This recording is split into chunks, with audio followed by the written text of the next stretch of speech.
Welcome to the Music Reel. I'm your host, Nicola Burton.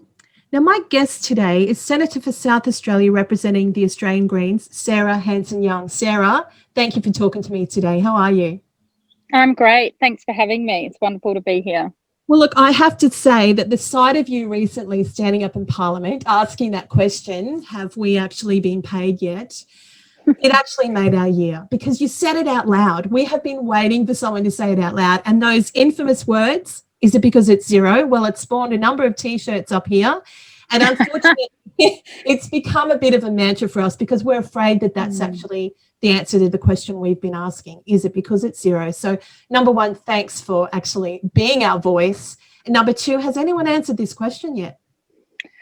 Well, no, they haven't. In a very long-winded, bureaucratic type of way, we get a response about how long these things take. But let me be really clear. I take that as a grain of salt because we've known throughout this year in particular, in the midst of COVID, there have been unusual things done all over the place in order to help those industries and individuals and business who have needed it at the time. And the irony was not lost on me that while I was being told it takes time to get the money out the door in relation to the art support, we'd found out that the proper process for to go through a checks and balances for an extra $10 million to Foxtel, well, they put aside the proper process and they just ticked it off at Cabinet and the check's been sent. So it's actually just not good enough. And what I think is the most concerning is that right from the beginning, the arts and the creative sector have really been left in the lurch. We've known right from the beginning that it was the sector that was the hardest hit, and the first hit, it's still suffering. I'm here in Adelaide today, and we've just found out that we've got another cluster, and there's talk of going into another big, strong lockdown, such as what's been in Victoria over the last few months. And that impacts our arts and cultural sector terribly. And of course, we love our arts and culture and our festivals here in South Australia. So that will be devastating if we face that ahead of Christmas. And that's the thing, is that we can't work online. There's the model, the economic model doesn't support our industry working online. So we really need that ability to connect with people live. And I find it quite fascinating that you bring up the whole Murdoch thing. Why do you think there's a difference between the media industry and our industry in their proportionate response? Well, it's all about who your friends are and and the influence that you have, unfortunately, in this place. It's often more about who is pulling the strings and who's got the influence in the cabinet room. I'm concerned that the attitude towards arts and culture from the Prime Minister himself is just not very healthy. It's not, he's just not an arts guy. And unfortunately, he's forgetting that he's meant to be a Prime Minister for all Australians, not just those who like going to the football. Yes, it's funny that you mentioned the football. So we've got the State of Origin here on Wednesday, and our government has just released their easing restrictions starting tomorrow. But you still get fined $6,000 if you dance at an indoor venue, but you can have 50,000 people at a sporting event. But you can dance at a wedding with 200 people. So, and they can't provide the science. Once again, there's a difference between sport and music. What do you think we need to do to level ourselves up so that we can compete on the same playing field? Look, I think it's a really it's a really interesting issue and something that we do need to tackle. And let's be fair, this problem and this kind of lack of respect, support and understanding of the importance of the arts was there well before COVID. It was this government only this time a year ago, so before COVID had hit, who on Christmas Eve decided to announce that they were going to cancel the Federal Department of Arts and roll it into infrastructure and transport. And that says everything to me about the attitude and the understanding of the importance. And unfortunately, it's so short-sighted because we are in a rapidly changing world where our economic capabilities and our economic edge in the rest of the world is going to depend on our creativity, our innovation, the ability to respond, the ability to think outside the square. What encourages all of those things? Creative thought. And rather than kind of seeing as sport as just a kind of add-on, it should be being, rather than seeing culture and art as just an add-on, such as, you know, maybe some people think sport is, actually it needs to be central, front and center of education, of well-being, of social, dealing with social issues. It is a great leveler. It is a wonderful way of making sure there is social cohesion, as is sport, of course. But I think economically, we need to be seeing creativity as central to the jobs of the future and the education of the future. So I went to the last election pushing for the desire for a creativity commission, and I still feel very strongly that we need this. And if we had a creativity commission similar to the productivity commission or the human rights commission, we would be able to have a independent agency that really advocates for putting arts and culture at the centre of government decision making. I think that's missing. You know, we often talk about the importance of having a chief medical officer at this point in time during COVID, or the chief scientist as we debate how we're going to deal with things like climate change. We need a creativity commission to be talking about and giving advice to government, whoever they are, about the importance of the arts and the creative sector across the whole community. 100%. Now, this is taking me to your website where you've got this Let's Recreate Australia. So you wanted to walk us through those three things? Yeah, so there's some really important aspects. There's wanting to make sure that while we are still dealing with COVID, and who knows how long it's going to be here, but what we do know is that the recession, the worst recession since the Great Depression, is going to be here for quite some time. And there's a huge desire to spend, for governments to spend money in order to stimulate the economy and to create jobs. So we've said, okay, well, there's a whole bunch of people who are out of work because of the impact that COVID has had on the arts and the entertainment sector. Let's help those people get back to work where they can, but to create jobs in the meantime before perhaps we can have big festivals opened up again.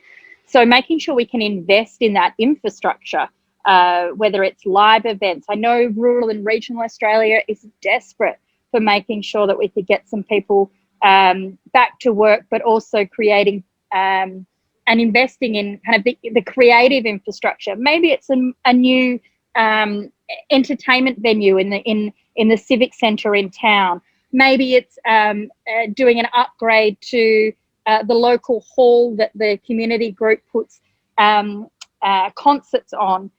Perhaps it's about engaging with the local school groups or the aged care home about making sure that they can get creative and arts into those facilities. We know at this moment, of course, that while we've been in lockdown in many places and in and out of lockdown, that actually drawing on the work of artists has been really important, whether that's been music, film, literature. And that brings me to then the second element, which is I really think that with everything that has happened, we are at a huge risk of losing a generation of new artists. And that would be devastating. It'd be devastating for the economic and jobs future, but it would be devastating for just our cultural capital. So one of the things I'd really like to see is an artist in residence in every school and every library. It would be really, really important. A great way to keep young artists employed, but to give the budding artists amongst our students the opportunity to see that actually there is hope and there is a future in the arts. I've thought for a long time we should have music classes and arts classes in every public school. You know, most of the private schools have them, but a lot of the public schools don't. But this would be a way of both employing an artist and making sure they've got some income, but also keeping that belief and commitment to the creative industries alive amongst our young people. I think it's really, really important. So yes, there's a couple of different ways to do it, but what I'm saying is we need a lot more than $250 million. We obviously need to be investing in our screen sector as well and our Australian stories. So the third element is in relation to making sure that we actually maintain, keep and fund Australian stories. The irony in all of this is that while we've been in the midst of COVID and all of the lockdowns and all of the restrictions, the government has also seen an opportunity to change the quotas and the requirements for how much Australian content, whether that's film, documentary, kids TV on our television screens.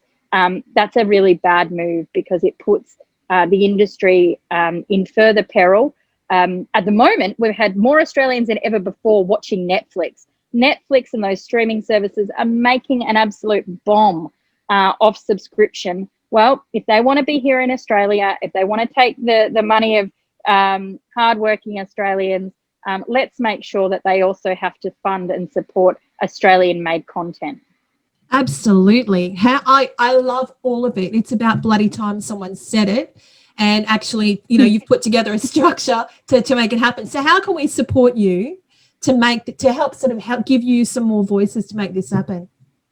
Look, I really think the most important thing is for people to say that they want our government and our parliamentarians to respect the arts and to fund the arts. I think there is, I've got a number of colleagues on all sides of politics who can see that this is a problem, but we need to be louder in our concern, and they need to be, raising this voice with the Prime Minister as well. So if people want to support the initiatives that we're pushing for, write to the Prime Minister and say so.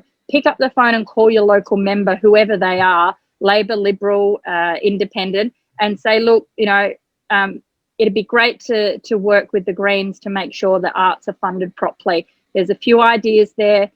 Let's get behind it. I actually think the problem is that the government believes, and the Prime Minister, because he's not an artsy kind of guy, he doesn't think that this is valued by the community. We have to show him that that is wrong.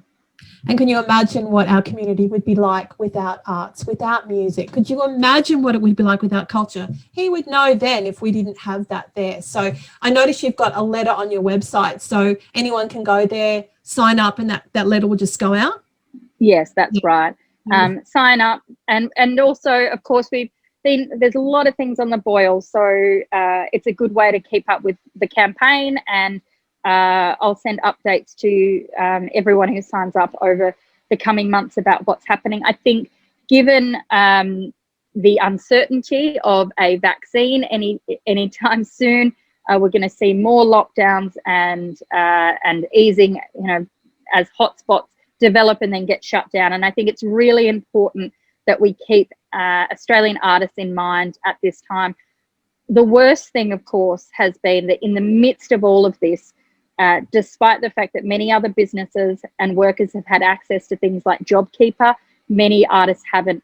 So if you are enjoying some music from a local artist, or you're enjoying watching somebody on YouTube, or you're a fan of a local artist on Instagram, actually support them, because at this point there's very little other support on its way. And we don't want "is it because it's zero" to become our mantra forever. We want to know that actually someone gives a shit about our industry. Sarah, you've got artists across the world listening to this saying, thank God someone's saying it out loud. Thank you for adding your voice. Thank you for creating these wonderful initiatives. And thank you for actually giving a shit about our industry. It's been a real pleasure to speak to you today. Thanks so much.